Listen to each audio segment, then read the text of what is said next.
There are still Muslims, many of them, teachers, preachers, parents, who are completely in denial that any of this stuff is going on, and completely want to think that girls or boys will remain virgins until they get married. And of course, many young people do still do that and are remaining like that and wait till they get married and have sex and etc. But of course, there's a whole load of other people that are doing other things, and parents and preachers and teachers and community people are wanting to just pretend like it's not happening. I think that the answer is that what's happening is that in the Muslim communities in Britain, there are more and more Muslim women, I would say, kind of gathering, discussing, and thinking about how can we deal with some of these difficult issues much better.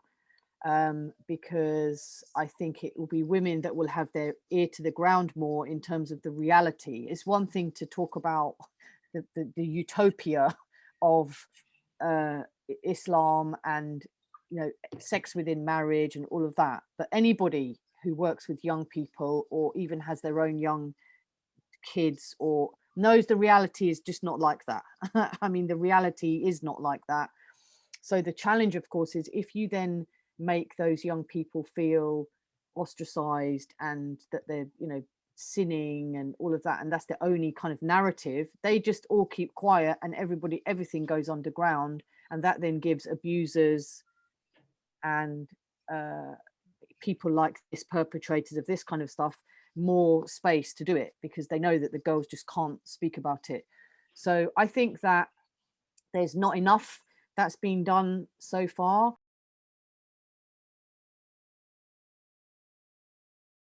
It's a very valid question that men need to ask themselves. You know, they talk about justice and mercy and compassion as part of the faith, but where does that go when women like this are needing help? And, you know, in a way, by them keeping quiet, they allow and perpetuate the same problem to continue, of course. To ask the men, why are you not doing anything? You know, certainly from our community perspective, there are a few men here and there, you know, they might make one talk or one comment, but they don't go further. They don't set up trusted reporting mechanisms. They don't give money. They don't support any of the groups. You know, the kind of organizations that we're talking about are scrabbling for funding, and most of it's done for free because they don't have any money, and people are doing it on the side, or they give up their jobs to do this stuff because they can't not do it.